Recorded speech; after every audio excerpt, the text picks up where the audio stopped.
good morning and a very warm welcome to our distinguished representatives and guests. Allow me a minute of your time to quickly remind you what are the best practices on Zoom, and at any point, anytime during the meeting, please feel free to reach out to technical support via the meeting chat, send us a private message or a public message. We are here to help you have the best experience possible on Zoom. So very quickly about the Zoom meeting guidelines. We have kindly asked to our presenters and speakers to please use a headset or earphones. Even a smartphone earphone is fine. We are happy to help you set it up. And if you are already sound checked, that is all well and good. So thank you very much. This is just a recommendation. We have interpreters working behind the scenes. And also for your guests and attendees, it is always best to use a headset. It gives out the best possible sound on Zoom. We also recommend to all participants following to download the Zoom desktop version and to update the app. Please do that if you are already encountering any technical glitches. Again, we will be here to help and support you. Very important thing in any meeting, that is your microphone. So the microphone icon, as you know, it is situated at the bottom left of your screen. There is a little arrow that helps you set up your devices. So if you have connected a headset or an earphone, you can quickly check if Zoom recognized your device. But once again, if you need a little bit of help, do send us a message in the chat. Also very important in all Q&A sessions and interactive session is the raise hand function. So when you are invited by your meeting moderators and by your coordinator to interact and raise your hand, you may do so by clicking on the little hand that is located at the bottom center of your screen. For this meeting, we have simultaneously interpreting in English, French, and Spanish. Your interpreters will turn on the microphone as soon as the meeting starts. To tune into your preferred channel, you will simply have to locate the little globe icon, again, at the bottom center of the screen. Click on the globe and you'll have a little window popping up with the languages. Click on your preferred language. And if you do not like to hear the floor sound and your interpreter voice at the same time, but that is absolutely a personal preference, you can select mute original audio. Again, for each and every technical glitches, technical support is always available. We will be behind the scenes, ready to help you out at any time. So simply click on the chat. The support contacts are Alice, floor support, Nathan, interpreting support, and there is always someone from the Master Voice team looking out for you. So thank you very much. I wish you a very pleasant meeting. Thank you. Thank you very much indeed, Alice, for those technical introductory remarks. And as ever, thank you to you and your colleagues for the support you've been providing us these past couple of years. We had very much hoped that at least part of this meeting could have been in person. It's been a long time since we've been able to gather. We nearly made it.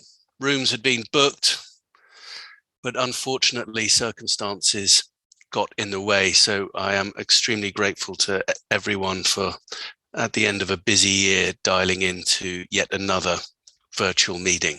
My name's Jonathan Prentice. I'm the head of the Secretariat of the United Nations Network on Migration. And it's my great pleasure to get this meeting off to a start by welcoming Antonio Vitorino, of course, the coordinator of the network and the Director General of IOM, to say a few remarks by way of opening. Please, sir. Good morning to all of you. Thank you for attending this annual meeting. Dear colleagues, I would like to warmly welcome you to the third annual meeting of the UN Migration Network.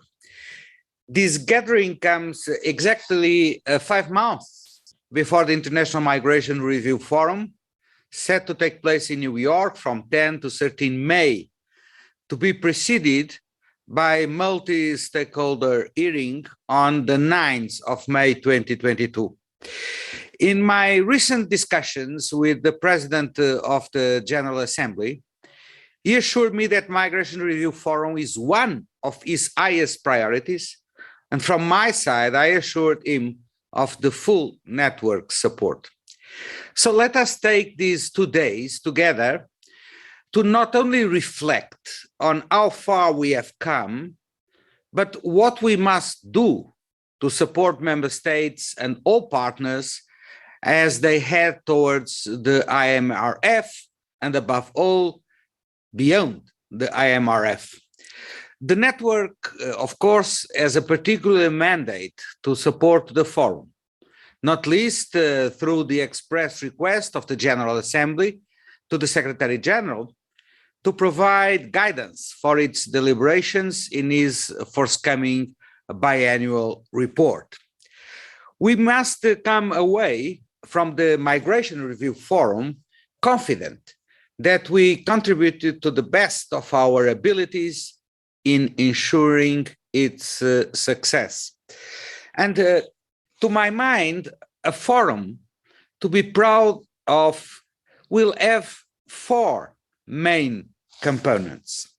First, that the forum is an occasion to be used to conduct an honest review of the state of the GCM implementation to date. This will require ensuring that the 360-degree nature of the compact is respected and that all objectives receive due attention. This is not always the case, as we learned during the regional reviews that took place last year and this year also. Encouraging broad engagement and the submission of updating of voluntary reports that are the basis of truly inclusive consultations within governments and with all stakeholders must be a priority in the coming period. Second, that we emerge from the forum with a clear set of priorities in order to move forward.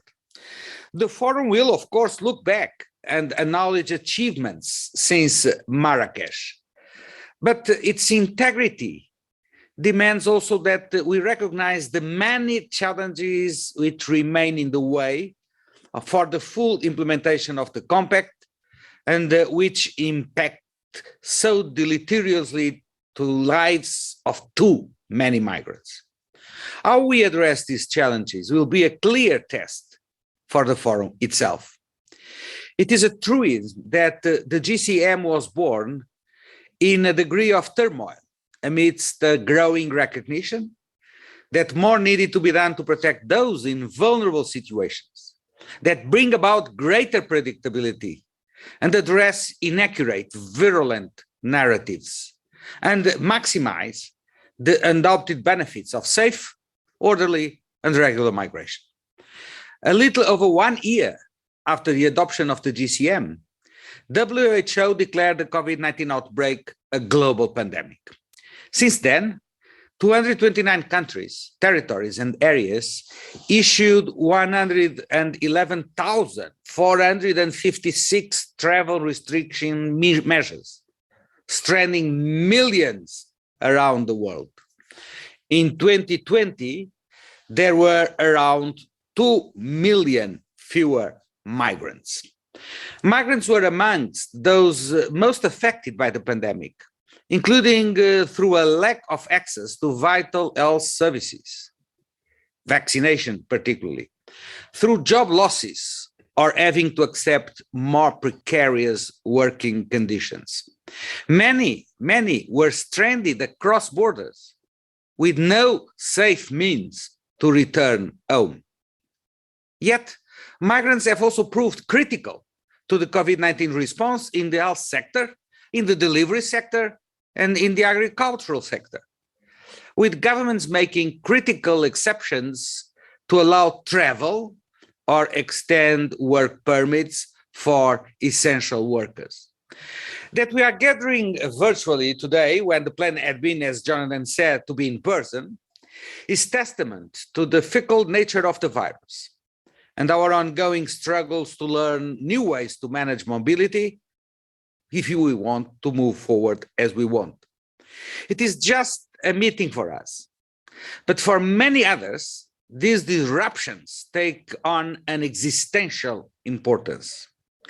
We will continue to face many challenges, and at times they will deepen.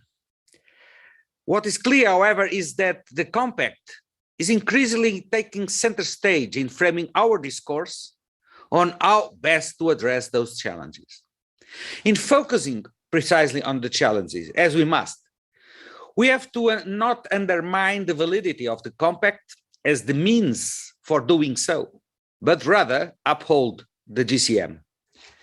Third precondition, that in the run-up to and coming out of the forum, there is a clear commitment on the part of states, stakeholders, and the UN system to take on additional concrete actions in implementing the Compact.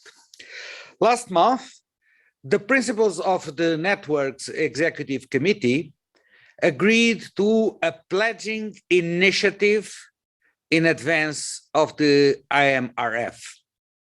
This pledging initiative will be launched on the 17th of December and will be a key plank of our activities between now and the forum itself. More guidance on this aspect will be forthcoming imminently. But in essence, we are asking for pledges which are new, measurable, and linked to specific objectives and/or the guiding principles. They can take a diversified nature: financial, process, policy, or technical, and can be made individually or jointly. My belief is that this initiative will assist in generating discussion and impetus. It is important that we contribute to both by engaging partners in government as to how they could contribute and thinking through what our own organizations could commit to and in the run-up to the forum. It will be possible to make pledges directly onto the network's website also. Finally, a successful forum must be an inclusive one. This has a number of key components. The whole of government guiding principle requires the involvement of local governments. Their vantage point is vital to our understanding of the challenges that migrants and their communities face, and the solutions that exist to resolve these challenges. On the other side, the whole of society guiding principle requires that the full panoply of voices is heard and that the forum and the run-up to it ensures meaningful engagement of all.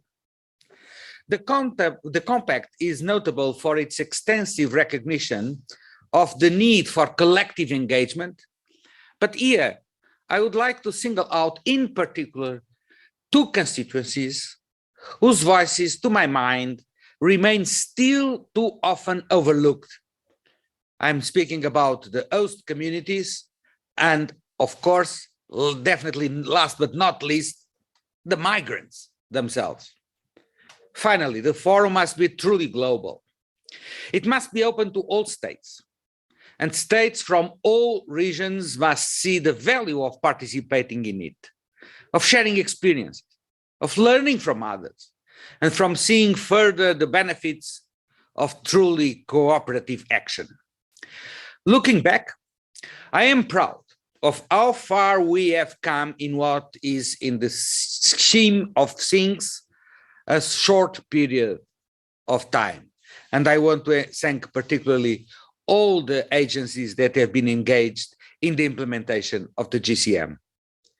Nearly 60 country and or regional networks or other migration-related structures are now established, focusing on supporting member states in their implementation of the GCM. That represents, in total, over 1/3 of the UN country teams. We have begun to roll out dedicated training to UN country teams to integrate the GCM into their programming. An ever-expanding resource of thematic tools carrying the imprimatur of the UN system-wide collaboration on issues such as alternatives to detention, bilateral labor migration agreements, returns and reintegration, and COVID-19 response and recovery, as well as on supporting states and stakeholders on integrating the GCM into their national planning. Utilizing new ways of working. Well, the reality of virtual platforms such as this one, to broaden our outreach, working to ensure that more and more voices are heard.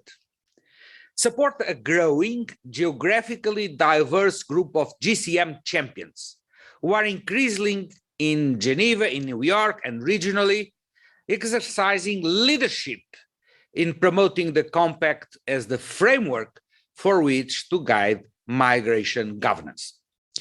Important as well is the progress we have made on the Migration Network Hub. We have started collecting policies and practices for its repository of practices that will be available for the public by February 2022. The Hub's discussion spaces are being used by an increasing number of stakeholders to exchange ideas and will be central in the preparation of the forum's roundtable discussions. Finally, a Migration Multi-Partner Trust Fund is now financing its first 9 joint programs, covering all thematic areas, with a few more funding allocation decisions anticipated to be made at our next steering committee meeting on the 14th of December. We shall discuss the fund more in the consultative forum tomorrow morning. But there I would like to make a few observations.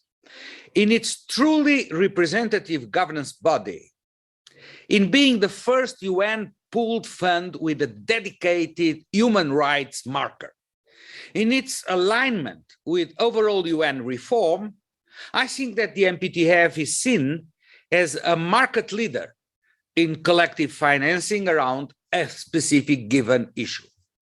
This can be evidenced in the growth of our donor pool, in its breadth, and in the fact that overwhelmingly donors are returning to make additional contributions. With 32 joint programs in the pipeline, the fund is poised to make a difference, providing concrete examples of what the compact can achieve if, of course, the fund is given the means. Dear colleagues, as we all know, challenges do remain in how we work.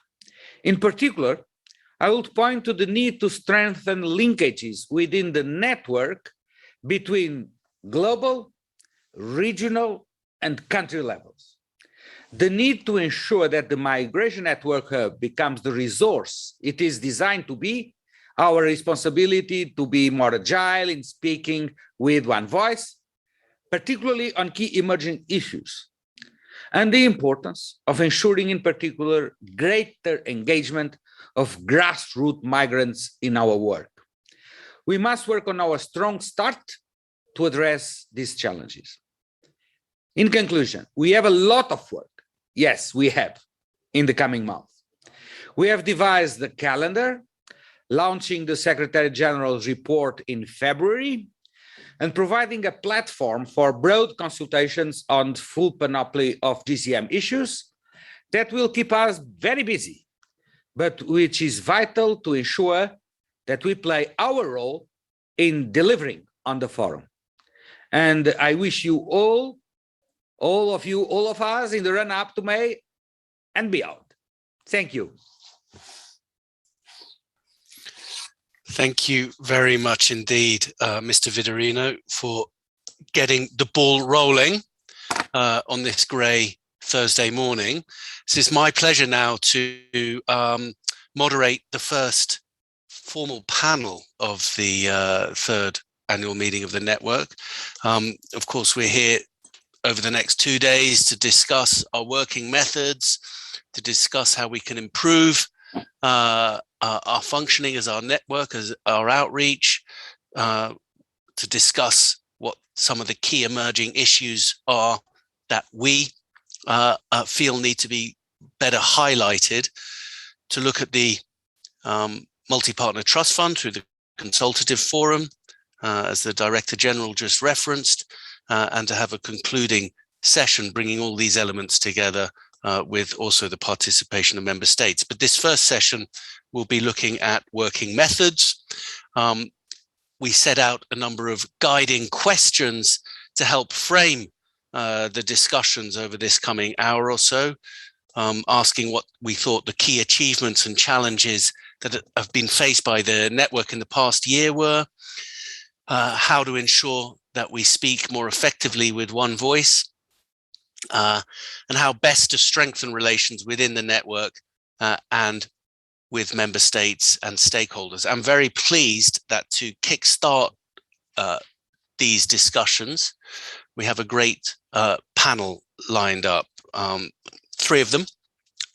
Wen Li, who is the Director of the International Cooperation and Partnerships Division at IOM, Pia Oberoi, who's the Senior Human Rights Advisor on Migration in the Asia-Pacific region, and Stefan Jackman, who is with the International Catholic Migration Commission and is their Director of Policy. I will take them in the order that they are listed in the agenda. So Wen, please, the floor is yours to make some opening comments. Thank you, Jonathan. Thank you for this opportunity. Indeed, as Director General Vitorino outlined just now, that looking at the past year, the UN Migration Network has made important achievement in supporting the GCM implementation, thanks to the close collaboration among the network members.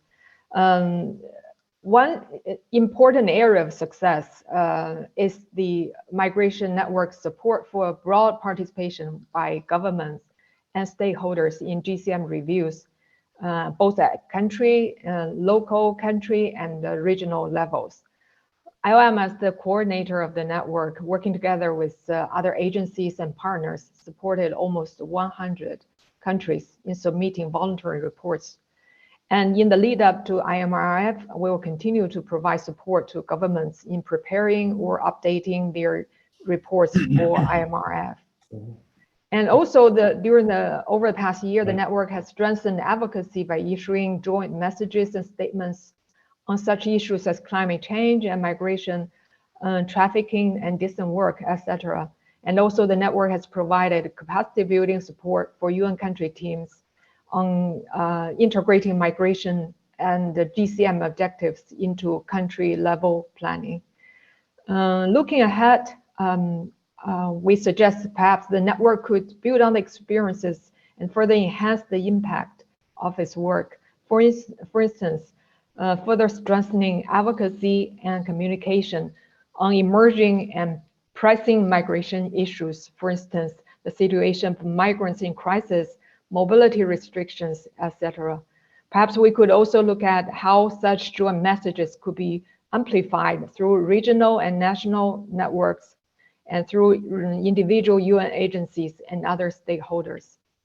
And to echo what DG Vitorino said just now, that we think that further effort could be made to improve communication and synergy across different levels of the network. Over the past year, the Secretariat organized several calls between the global and regional and country level networks, which facilitated information sharing and coordination of action. And this could be further strengthened so that the network, while allowing flexibility at different levels, can ensure broad alignment of priorities and coherent approach. We also found that improved communication is not only important at the network level, but also within individual agencies, so that consistency can be ensured not only across different levels of the network, but also within individual agencies. In IOM, we have set up an internal coordination mechanism through which headquarters and regional and country offices regularly share information and coordinate on UN Migration Network matters. And also another important area is inclusive participation by stakeholders in the GCM implementation. Over the past year, the network organized a series of activities to inform and consult stakeholders. we could perhaps further broaden our engagement with stakeholders, particularly with local actors, youth, private sector, and like DG Vitorino just said, migrants themselves, both in the lead up to IMRF, but also in the GCM implementation broadly. Thank you. Thank you very much, Wen. Now, my pleasure to welcome, it looks a little sunnier where Pia is, much to my distress. I will welcome Pia, please. Actually, Jonathan, I'm in Geneva. So oh, wow, okay. You've lit it very well. I brought the sunshine with me. Thank you very much. And as Jonathan said, I'm normally based regionally in Bangkok, in the Asia Pacific. But what I would like to speak with you today very quickly is also as a result of consulting with OHCHR colleagues in all regions and at headquarters. And I just wanted to offer a few reflections, I think really building on the remarks from DG Vitorino as well as from Wen. So first, a brief reflection, I think, of what we've achieved. And I mean, not surprisingly, we do think that the regional reviews were an important milestone because they represented the first opportunity for formal follow-up and review of the GCM. And of course, I can speak more specifically for the Asia Pacific review, where through the regional network and on the ESCAP platform, we really think we achieved a strong start of socializing the GCM among states and stakeholders, and also in engaging a more diverse set of actors really in the implementation of the GCM than ever before. But of course, every region saw progress and saw the network come together to support that progress. And I think that's an achievement to be proud of. Now to some thoughts on how we strengthen working relations within the network, how we engage stakeholders meaningfully in our work, and how indeed we deepen the involvement of states with the Global Compact. I think I would contend that one of the primary achievements of the network, not just over this last year, but really over the course of its 3-year existence, has been the development of the basic architecture of the mechanism. So in other words, that the essential nuts and bolts of the network are in place through the development and rolling out, for instance, of robust terms of reference, particularly at the global level, increasingly also at the regional level.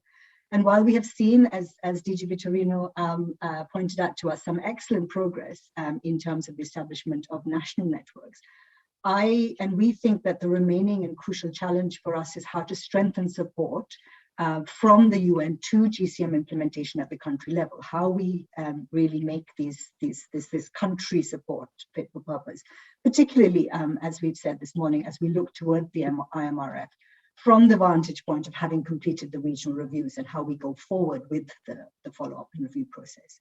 So I'd just like to briefly take the example of the region where I sit, the Asia and the Pacific, where the regional network has recently embarked on a mapping of the structures we have in the 53 countries in the ESCAP region. We have 6 which have established a national network, with another 4 actively considering a network or near finalization of one. Of those that have a final terms of reference, only 2 have a formal work plan and none has an executive committee structure. While at least 6 networks include some stakeholder participation in their structure, the engagement appears ad hoc rather than systematized. So the lesson that we're taking from this preliminary, I should stress it's a preliminary mapping, is that there is a need for more dialogue and support to colleagues in country. And this must be through a whole of UN system lens, where at least every executive committee member entity feels empowered and takes ownership to strengthen this collaboration. It cannot just be left to one agency or one entity. Our region also includes countries, as there are in every other region, in which there may not be a common UN structure. And there is then the consequent need to define engagement modalities with these member states. This is, as I said, a common concern for other regions too. Many, if not most of us who sit at the regional level also engage daily with country realities in our region, and this must be taken into account as we move forward collaboratively. So building from that, my second contention is that now that we have the basics in place, that we need to redefine our engagement with each other so that we are working collaboratively towards a common purpose, getting those levels right, as we've already talked about. I think we need to go beyond producing high-level tools, trainings, and guidance notes, useful as they are, but then just hoping that they will cascade downwards. Buy-in, I would say, needs to happen at a strategic level. And for this, the problem definition must itself be a common endeavor, We need to design modalities to co-create work plans at global, regional, and country level, and to build in synergies and communities of practice collaboratively. In effect, we need to bed down the commitment in our terms of reference to unity of purpose, to coherence, and to inclusivity. And the question that I would like to throw out to this session is, how do we refine our working methods to make this co-creation, to make this collaborative endeavor possible? And finally, how do we strengthen our outreach to member states, to all the various categories of stakeholders, in order to grow a constituency that feels as strongly about the global compact as we do? In the Asia-Pacific region, for instance, we have spent much of the last 2 years seeking to bring on board diverse stakeholders, reaching out to those who may traditionally not have engaged in the migration space, but whose presence will be crucial to bring to life the 363-degree vision of the GCM that the GG talked about.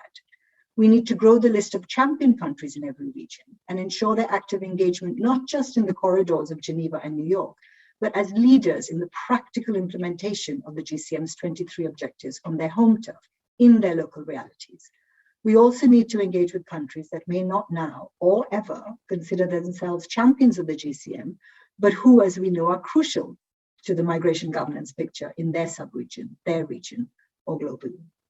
So these are just a few considerations that we'd like to put out as food for thought. And we really look forward to engaging in the discussion today, because as I said, we've got the basics in place. We really would just like to see how we can build on these as moving forward. Thanks, Jonathan. Thank you very much, Pia, also for throwing out those ideas. I do hope when we get to the Merci d'avoir partagé. Q&A that it's more of a discussion than a Q&A, and that colleagues pick up on some of these points that are being raised by the opening speakers, whether in agreement or disagreement or for further elaboration. So our last of the panel speakers, but certainly not the least, is Stefan Jackman. Stefan, please.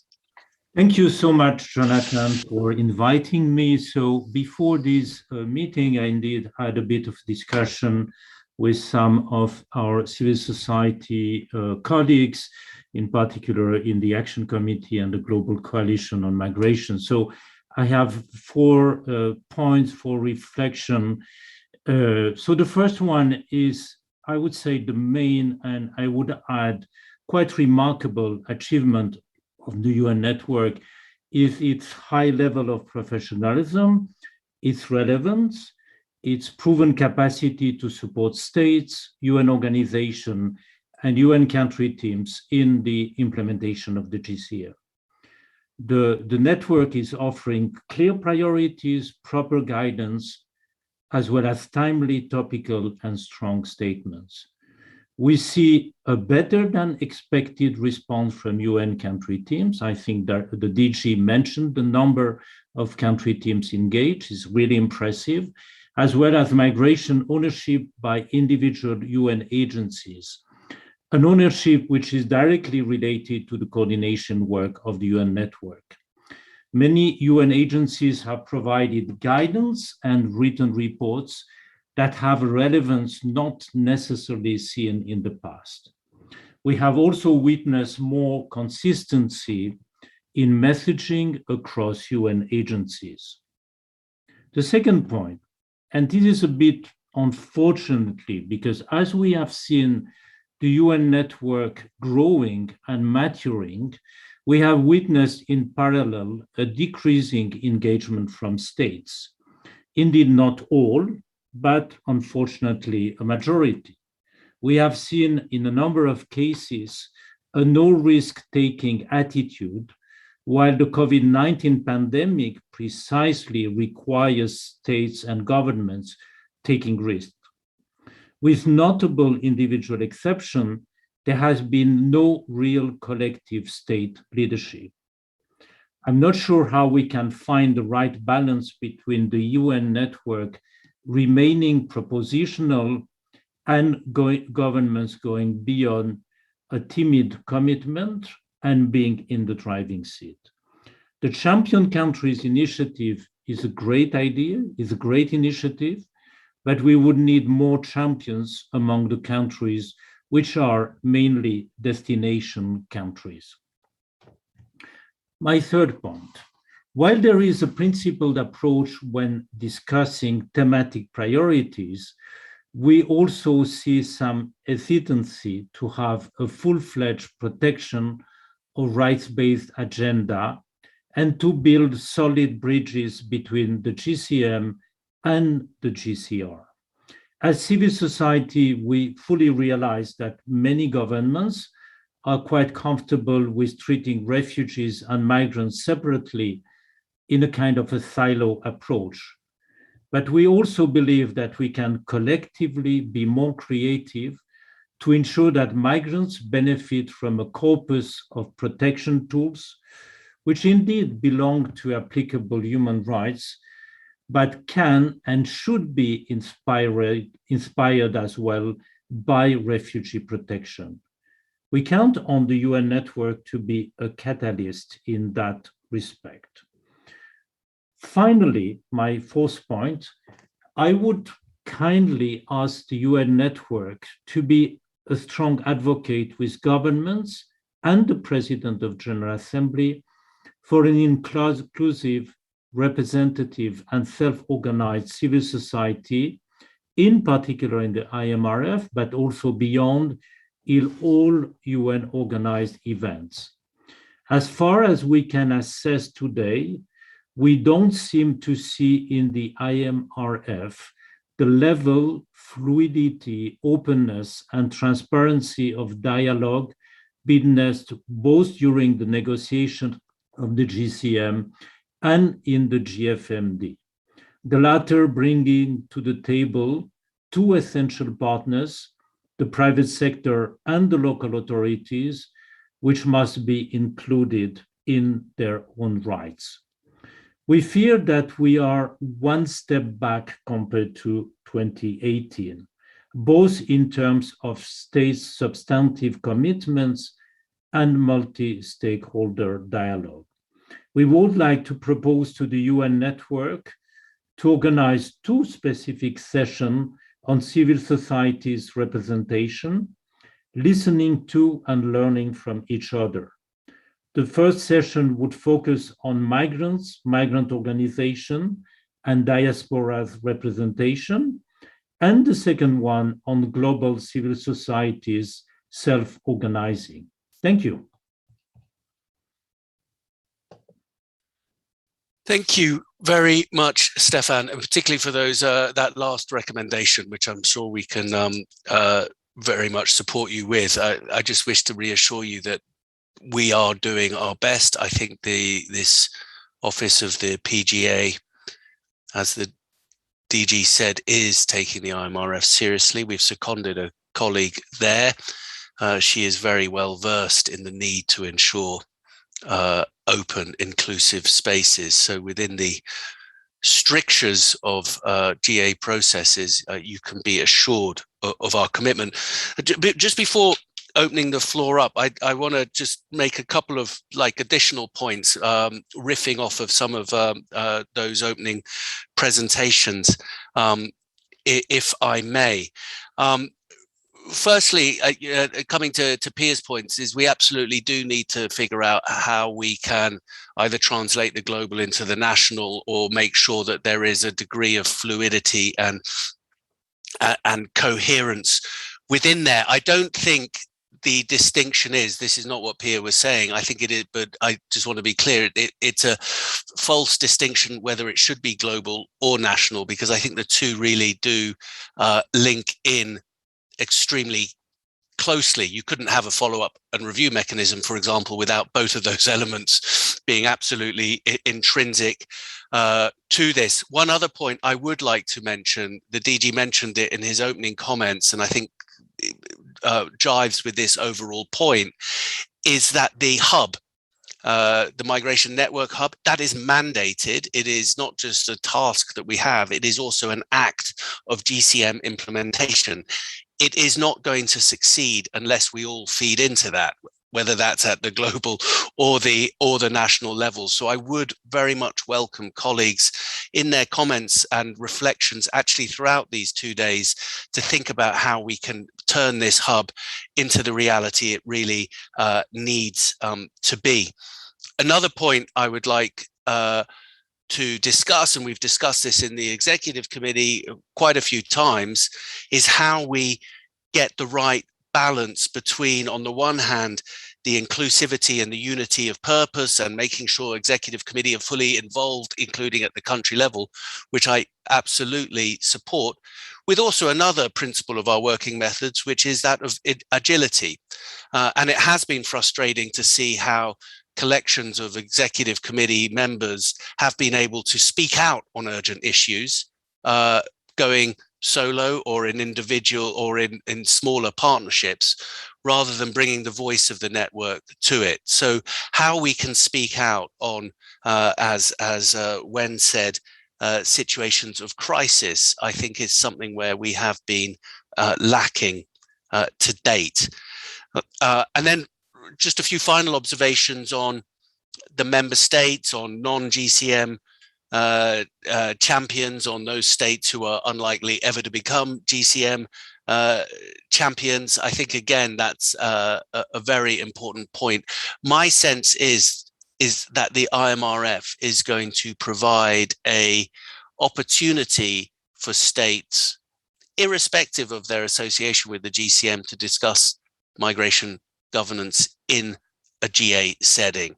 And I think we are going to see a number of those states who have been have shown some antipathy towards the GCM engage in the IMRF and engage constructively. And I think we need to encourage that. This should not be an exclusive party. And then my final point on this state issue is, I think over the next 2 days, we should also not overly focus on those countries where the UN has a programmatic presence, a UN country team, if you will, because I think that plays into a potential north-south optic, which is not the optic we want to be encouraging, and how we can ensure that even where we don't have a programmatic presence, we can support states and partners in moving forward with the GCM agenda. I point as an example to the UK, where those UN entities who are present, not programmatically, are working with government, across government and with stakeholders to develop national consultations in advance of the IMRF, but there must be other opportunities and examples out there. So I just wanted to throw those ideas out off the back of those excellent opening presentations and open the floor for comments, additions, questions. We have that moment where someone needs to take the plunge.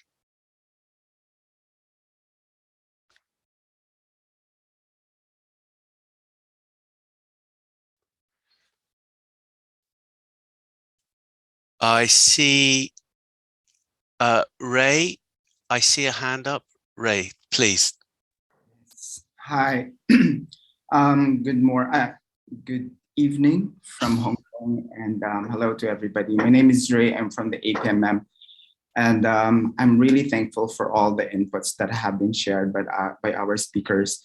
I just really wanted to share that in the recent activities that we have co-organized with a lot, we just want to share that here in Asia Pacific, migrants and a lot of civil society have been discussing about the GCM. And it's true enough that a lot of the migrant organizations and even refugee groups have actually taken interest in discussing about the GCM. And I really like Pia and Stefan's point that refugees are also a stakeholder, can be considered and should be considered as a stakeholder in the GCM process. In the recent activity that we organized, which is the second Migrants Echo Conference and the GCM Regional Review, the concept of a migrant's meaningful participation metric came about.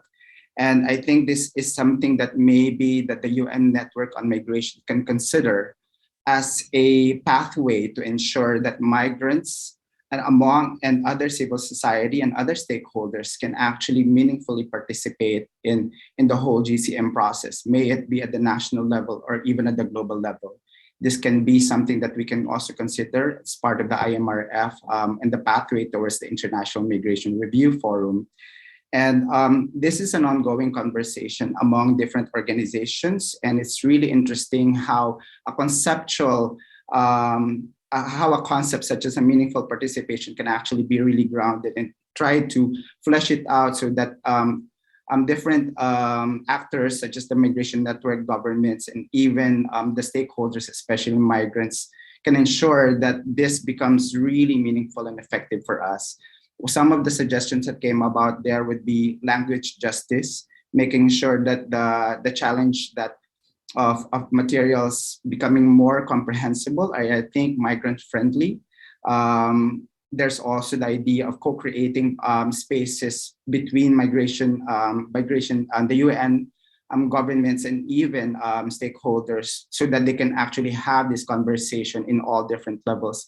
And then finally, as well, is making sure, hopefully, creating materials that together with governments, so that migrants can actually feel will be able to understand and be updated on these matters. Finally, I think is the idea of safe space. Right now, migrants are kind of like still are still a marginalized sector in a lot of our societies, and I hope that in such a space that the IMRF and migrants, refugees, and other marginalized sectors get to speak up, it will not be used as against them. And I hope that is something that we can also look at in terms of looking at the idea of a migrant's meaningful participation, particularly in the GCM process. Thank you, Jonathan.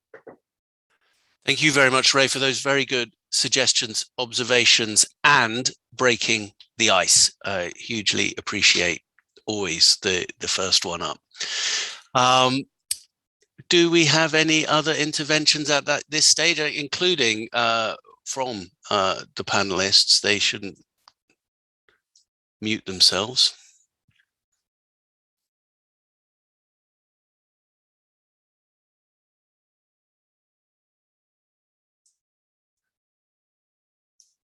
No? Yes, Pia, please. Sorry, just as a way to encourage, maybe while people are thinking about the points that they'd like to make, just a few thoughts. And mainly also in response to Ray, or in reaction to what Ray has just said, because I think it is. I mean, the engagement in the IMRF from stakeholders, and particularly migrants themselves, is obviously something that we're thinking about. We thought about it in relation to engagement in the regional reviews as well. And I think it is important as we go forward, that the point that Ray made about ensuring that we're not just going to migrant groups as the migrant voice and asking them to perform their migrantness for us and tell us their personal experiences, important as that is for member states and others to understand what being a migrant entails. Migrants and their organizations can tell us how to do migration governance better. They can tell us, kind of what will work and what will not work. And so I think it's important that we do that, and that we create those spaces to really understand and hear from migrants, what the solutions might be. And then the others, I mean, and I know that the network is thinking about just the preparatory process and the spaces in which this can happen. And I hope that as we go forward, those spaces can come closer as well to where migrants and their organizations are, so that we're not expecting them, as Ray said, to engage in processes that are unfamiliar to them or uncomfortable for them to engage in. So I think those are really good points and really well taken. Thank you, Pia. I see John Bingham with his hand up. Yeah, thanks very much, Stefan. Thanks to the panel for the presentation. I'm John Bingham with the NGO Committee on Migration in New York, one of the civil society networks that is an enthusiastic member of the Action Committee and has worked on everything from the global forums where the NGO Committee was born, right through the high-level dialogues and the global compacts and so on. Jonathan, thank you for the consultation last week in New York with civil society organizations. And we wish there were many more people there, and I think it was a challenge on communications in many regards, and it just underscores your commitment again this morning, and when Lise and others improve, to deepen and widen communications. I wanted to echo what Ray was just saying, and Stefan Jackman in his really excellent presentation, really provoking progressive thinking, really collaborative towards the network and other actors on the need to not just break the ice, but melt the ice between refugees and migrants, including unrecognized refugees in every direction, including in network dynamics, including in the way we look at the two compacts and how they interact and even overlap, especially as Stefan says, on the full range of protection, the corpus of protection, as I think Stefan put it, where international human rights treaties also own the word protection for a range of vulnerable migrants and unrecognized refugees, the refugees even who don't want to be recognized as refugees, and refugees who were rejected by processes who don't see them that way. So how do we do that? The multiple groups of us, UN agencies, civil society, and other non-state stakeholders, and of course states. How do we avoid the divisions that have characterized so much of the way even we sometimes look at this in civil society, but certainly the UN agencies continue to. We've been distressed this past year or two to see some of the old overly rigid categorizations come into play, where we can't talk about refugees in certain approaches or documents or guidance, or it's just things are carved out, and that's so yesterday, and it's so out of the spirit of both the Global Compact for Migration and the refugees. On self-organizing, I'll close on this, touching back with appreciation to what Pia in particular said, and Stefan, about diversity and deepening engagement. You know, self-organizing is not just a spin term or a self-serving term. It's actually a commitment and an engagement by civil society for almost 20 years now at an international level. And it's been a movement that's been building and widening with every bit of inclusivity and expansion to show for it. But I just want to maybe suggest that, again, picking up what you said, Jonathan, about not falling into false opposites with national and global. Same thing for civil society and self-organizing and movements that exist. There's not a contradiction between organizations that have been leading for years and years and organizations and individuals who stepped forward more recently. It's the whole set of us, the whole of civil society, to use an overused term, but that there's a reality there. And I'll stop with this example. Some of the leading organizations, and not my own, so I'm not waving the flag of the NGO committee, but some of the other organizations, ICMC, Migrant Forum in Asia, and others, the Action Committee, have been leading over the last 2 years a series of webinars with 200 to 300 participants almost every Tuesday, focused exclusively on the Global Compact for Migration and its objectives.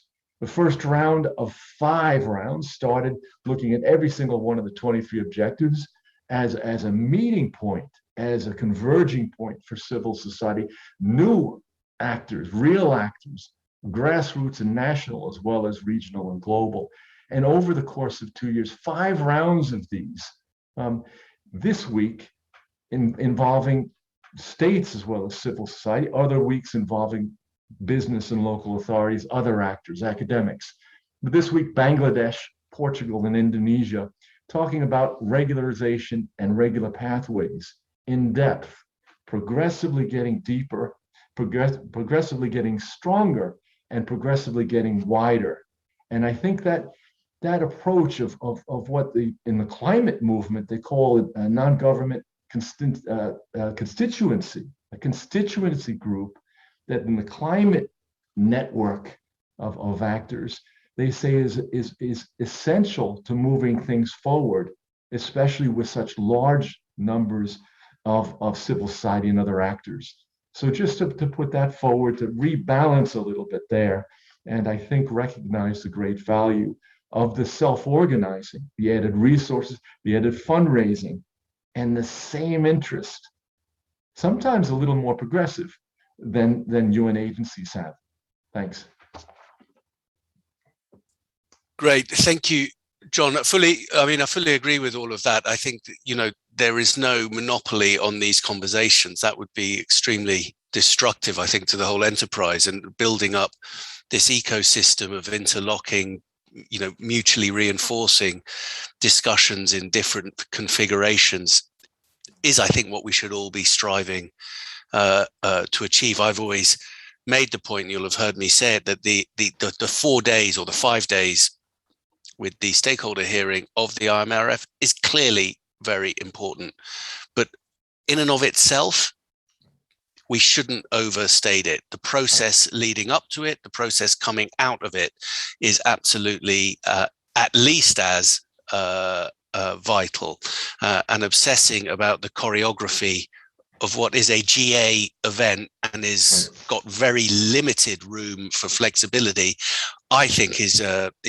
misguided energy. So I think these types of pre IMRF discussion and socialization and engagement is absolutely the right way. I congratulate you.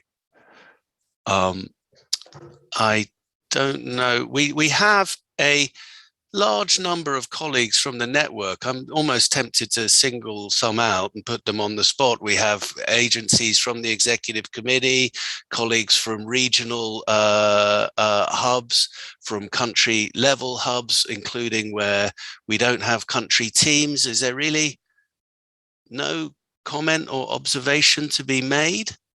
Or Pia, Wen and Stefan have resolved it for you? And I'm fine with that answer as well.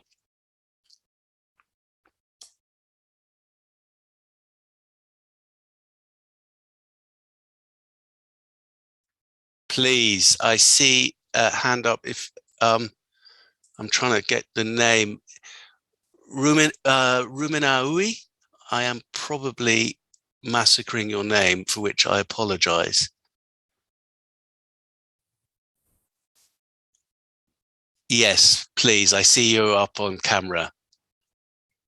Please.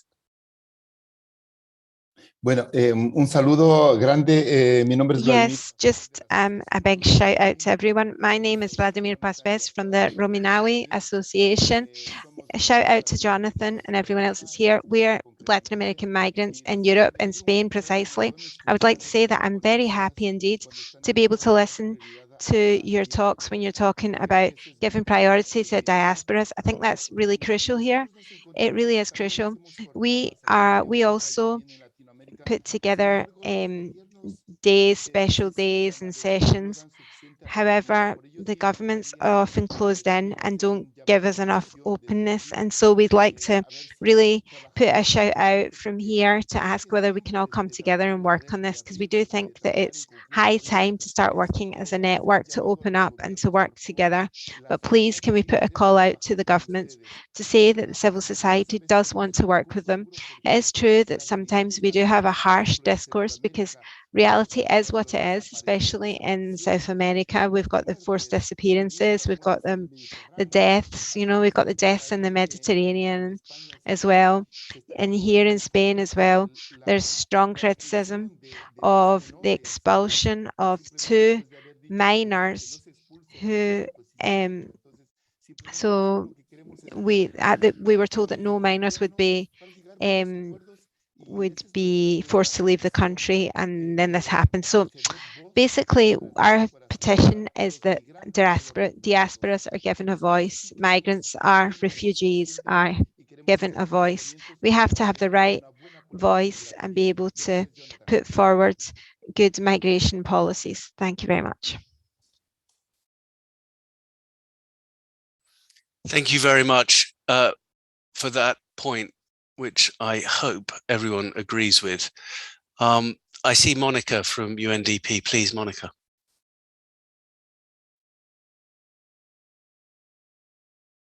Hello. Hi. Hello. Yep. Good morning, everybody. Hope you see me now. Absolutely. I shall try to be quick, but I think that's something that emerged very strongly from DG Vittorino, from Pia, from all the other speakers right now, has been a real call to have a voice around the table, voice that directly come from the migrant and from the civil society. That is undeniable. My question, it's a question because really I don't have a reply, is how do we inside the network build the right mechanism, not only to have a table, because now we have many tables, we have many spaces in which people can actually speak, but we maybe need to change a little bit, to tweak the mechanism to really allow these voices to be heard. Ray mentioned, for instance, the language barrier, the space, the co-spaces where to build together ideas and declaration. I think that we should do more effort there, because while it's true that everybody can listen around the table, it's not necessarily that everybody can be listened and heard and his voice really expresses, because very often, look at these platforms, for example, we have a certain amount of languages allowed, which is true, is important, they are the UN network, but maybe we can think at regional level, at local level, how to trickle down and allow changes that allow also local voices to enter inside the discussion. Because sometimes there is a feeling that some of the important voices are missed. Over. Thank you very much, Monica. I think over the next sessions, we'll also be hearing from UN country teams, resident coordinators, country networks. And I think this conversation hopefully will also emerge in those discussions. I see that Jack is here with his hand up. Always nice to see you. Good morning, good ODOC 30 or whatever it is. Thank you for allowing me to speak for a minute or two. I just want to say something that I've said before in this forum, which is I represent an organization called UMCOR, the United Methodist Committee on Relief, and we do work globally, grants making, and also work with missionaries globally. The idea behind our work is to encourage the church and others to engage in welcome of various types around migration, but we also dabble in these global forums, partly to demonstrate by our presence, even at this early hour, that that migration really matters to the church, and the world is not right until we address some of these issues, and that the only way we can do that is to collectively raise voices and collectively push for change, but also collectively learn from one another about best practices. And so for those two reasons, we have continued to participate, even though our primary mandate is not advocacy. It's more on the might be defined as a humanitarian aspect of ministry. And so we continue to participate because we think this is important. We think that those actors, state actors and others should see and hear that this is an issue that matters to us in the church. And I know there are others on this call who also represent other churches and denominations, and also ACT Alliance, with whom we participate, is also on this call. And so we're excited about these opportunities to share and to learn and to work together on these issues. Thanks for the opportunity to speak. Thank you very much, Jack. Are there any other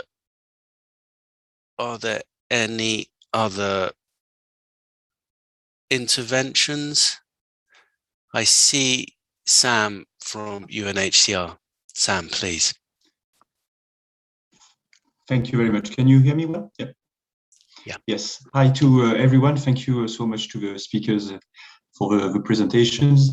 I'm Samuel Boutrouche from UNHCR and the focal point for the network.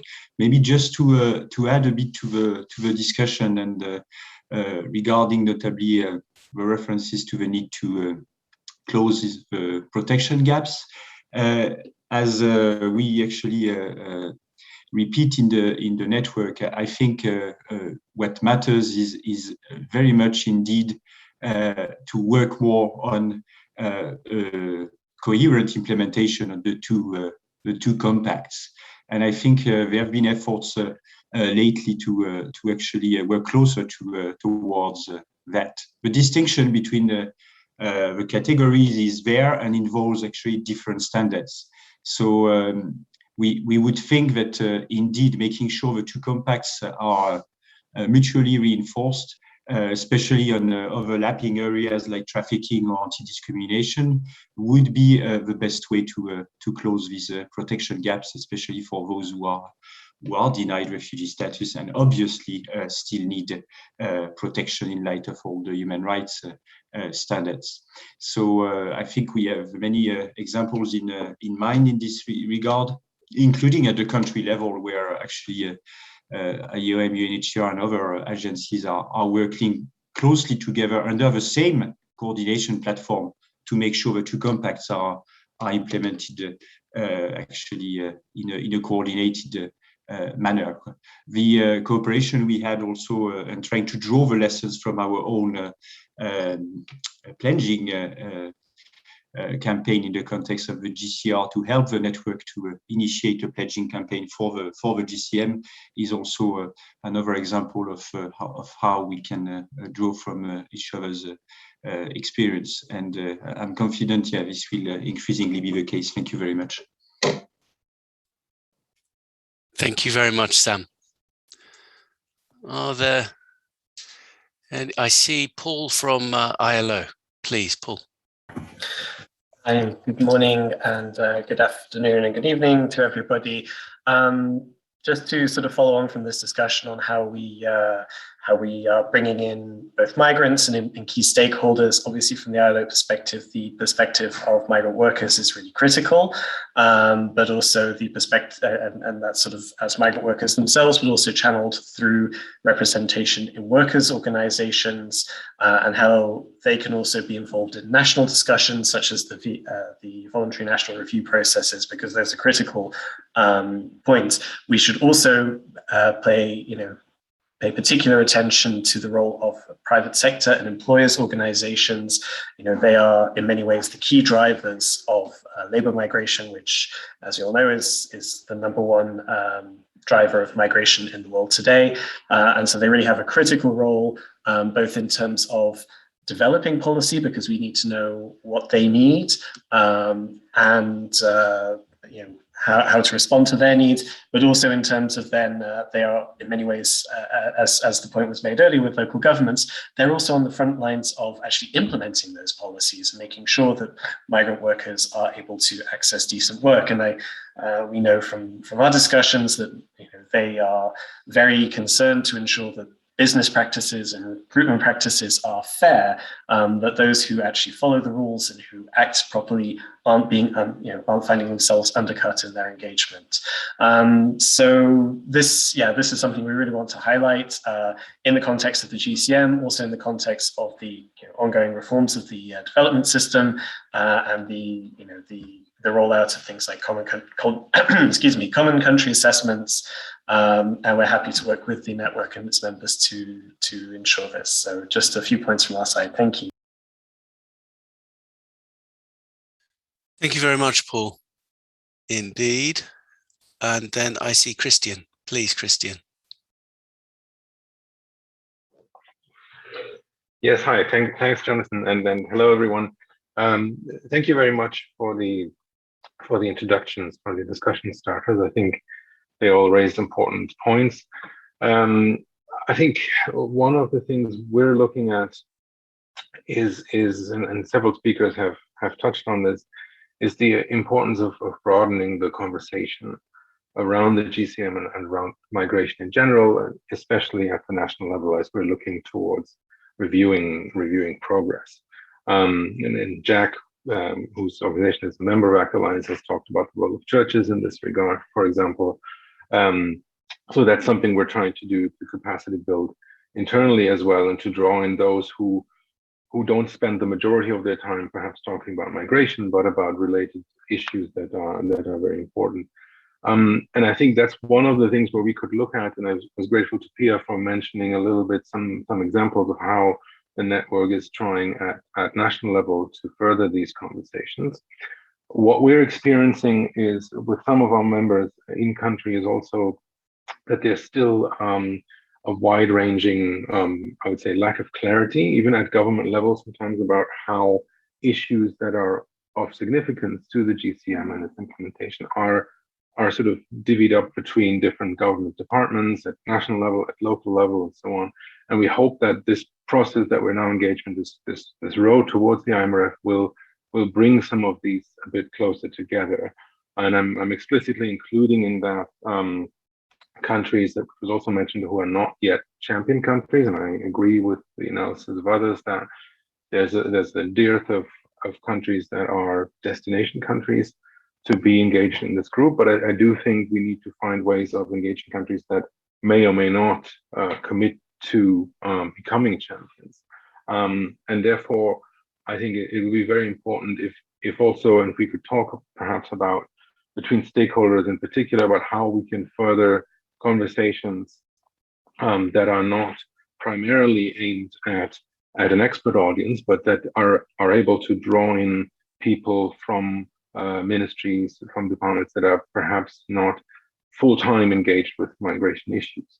And another aspect of this that I wanted to mention, and then several people have touched on this, is the involvement of migrants themselves in these conversations. We often feel that there are high-level policy discussions on migration, and those are very important. And obviously, that's the change we want to drive, including with the GCM. But we also feel that it's sometimes very difficult to include those voices in those conversations. And there are a lot of good initiatives that are talking to migrant workers. We work with a lot of migrants organizations, and we haven't yet found a good way of getting them access into these discussions. So if methodologies for that could be, since we're talking about methodologies, could be discussed, if perhaps ways of using the Knowledge Hub for also broadening audiences for that could be considered. Those are things that I think in the way forward in the future we could think about sort of as a way of democratizing the network a bit more, falling on what's already been an interesting start. I'll leave it at that for now. Thank you. Thank you very much, Christian. I see Richard, ILO. Yes, good morning, Jonathan and colleagues, and I'm happy, and greetings from Beirut. I'm happy to join you today. Just a few reflections on my part in listening to the panelists, and particularly there's a discussion around global and national, and how and this I guess Bill picks up on Pia's point with how the network can function, I wouldn't say better, but more coherently at the national level.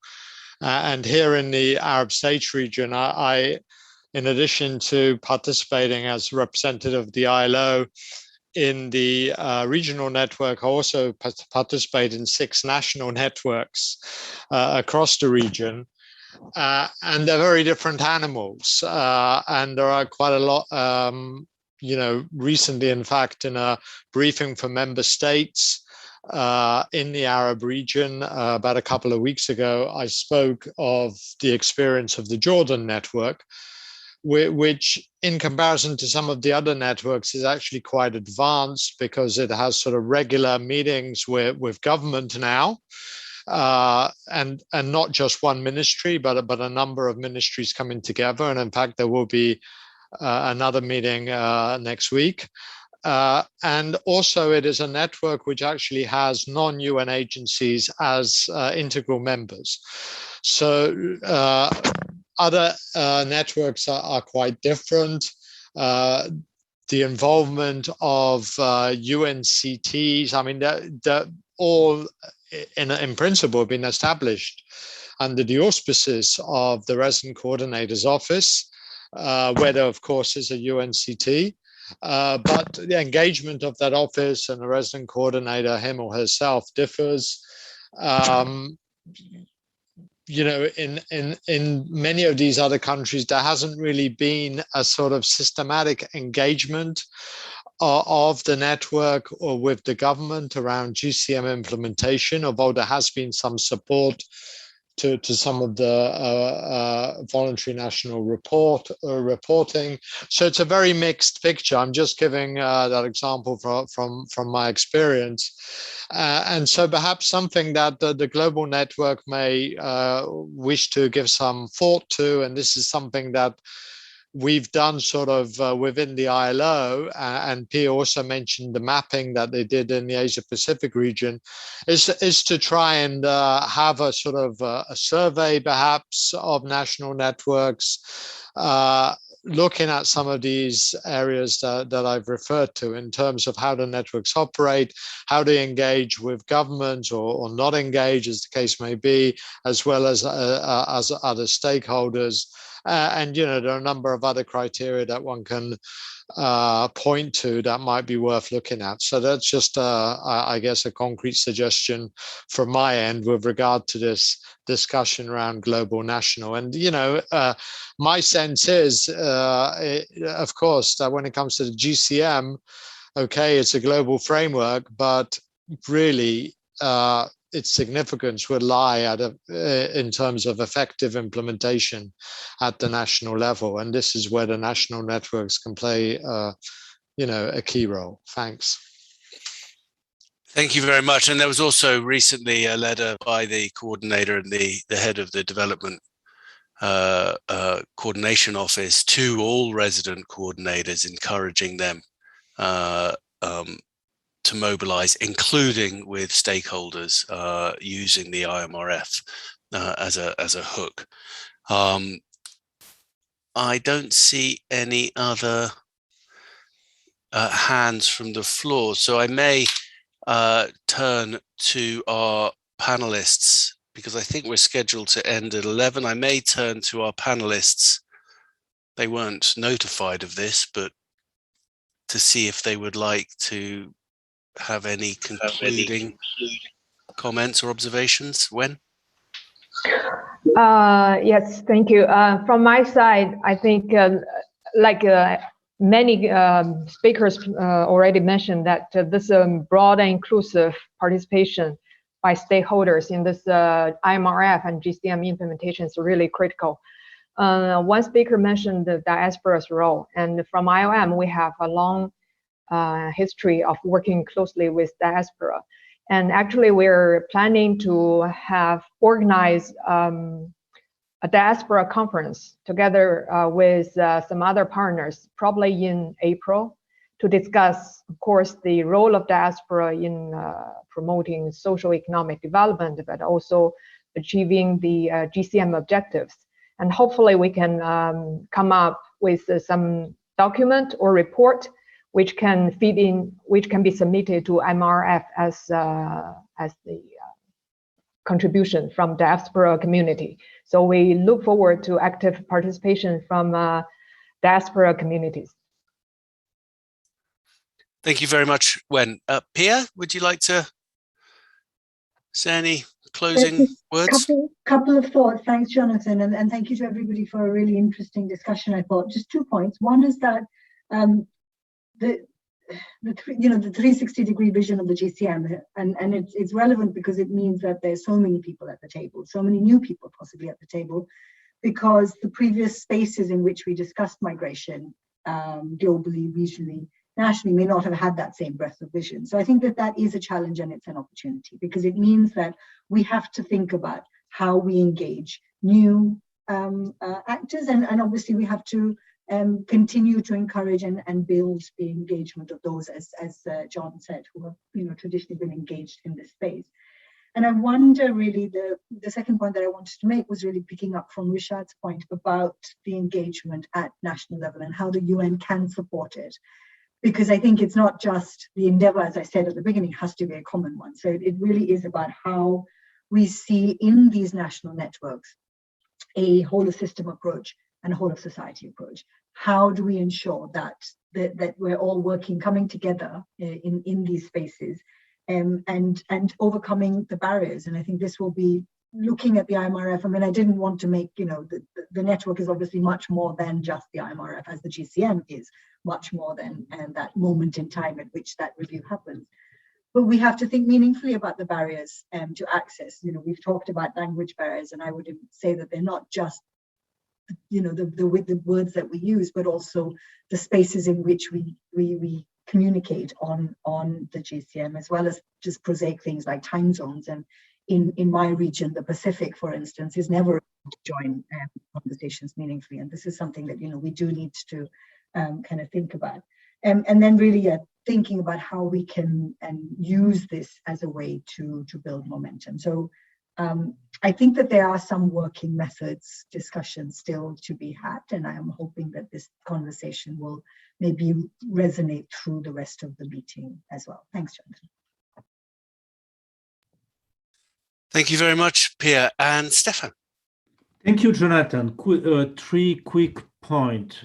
Coming back to the whole issue of building bridges between the GCM and the GCR, I think it's not an easy discussion for a number of reasons, because we have inherited a system dating back, 1945, then 1951, the adoption of the Refugee Convention, which basically consider refugee as a very special category, and that in the end, governments have the freedom to do whatever they want with migrants. I think we need to get rid of this old thinking.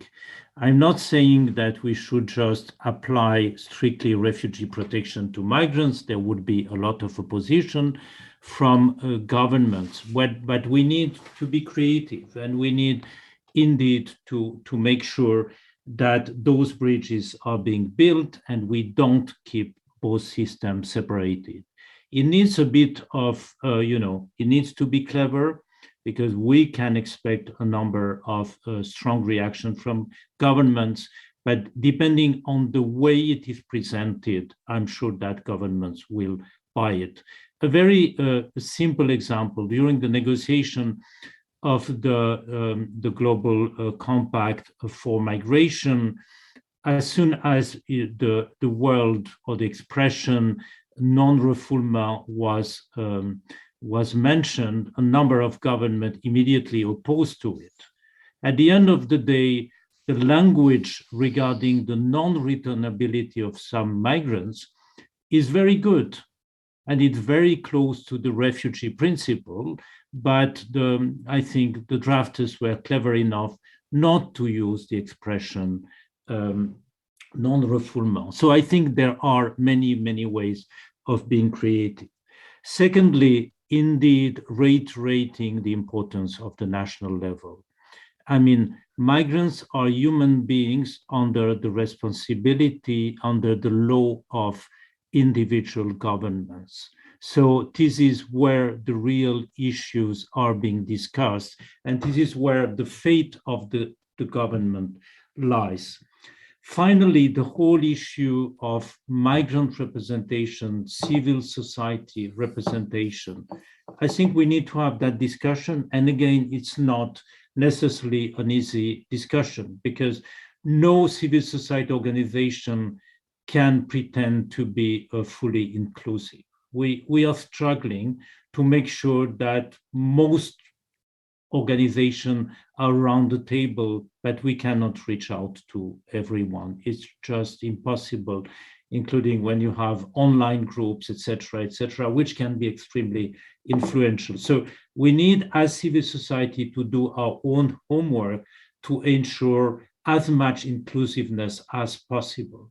And of course, there is also the homework to be done on the side of the UN network, but also with governments, that they are ready to accept that discussion and also to accept at one point when we have had this discussion, the people who have been designated through a real democratic process by civil society and by migrants themselves.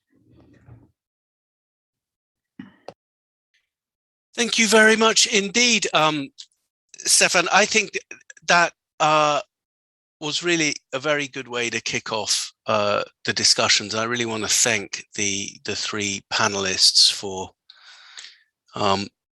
helping frame the discussion and for all those interventions that came after us. There clearly is, I think, some more work that we all need to do. I think Stefan's highlighting of the challenges in ensuring inclusivity at the end are very pertinent, but that shouldn't be an obstacle for us continuing to strive to do better, whether that be at the global or the national level. Of course, the IMRF is not our sole source of oxygen, though I think over the next 5 months, we may be forgiven for thinking it might be. It does also provide opportunities for us to put, I think, this shared observation, I didn't hear any dissenting voices in this panel, to put this shared observation into practice. We've heard from John Bingham about the platforms that he and his colleagues have been providing. We certainly are going to be intensifying our virtual platforms. They are not the perfect means, but they are a means for engagement. We will be doing this regarding the roundtables. It is important to have a conversation on the roundtables because this is going to be a key plinth of the IMRF, and we do need to ensure effective engagement by stakeholders, not just in the formal roundtables themselves, but in the preparatory phases before that. We are having Ray's observation that the stakeholders are not a homogenous entity, I think is absolutely the case. We will be having dialogues sector by sector. We need colleagues' help in reaching out to make sure that we are at least inviting those who aren't always invited to these fora. And I have to say, in the Secretariat, we struggle. We agree with pretty much, not with pretty much, we agree with every observation here. When we ask for names, it is difficult for them to be forthcoming. So how we can collectively engage in this outreach is something that I think I would really urge us to reflect on in the days ahead. I'm going to come back to the hub, how we can make sure that best practices again reflect not just those of states, but also of stakeholders, how it can become what it is meant to be, a place for mutual learning that is an inclusive, not an exclusive space. And then finally, on the IMRF itself, I am very hopeful that before we all down tools for the holiday break, that the PGA's office will be able to make an announcement on the formal aspects of that, by which I mean the accreditation and the registration process. They are aware of the need for this to be as inclusive as possible.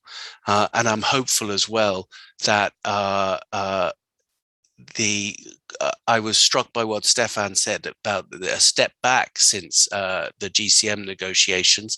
I am hopeful that, in fact, the reality will not bear that out, and that the space will be at least as open for the IMRF and its preparations as it was for the GCM. I think with that, 1 minute ahead of time, so many thanks to everyone for facilitating that punctuality. I will call this session to an end, and I think we gather recaffeinated in half an hour. So I will see you all in 30 minutes. Thank you very much.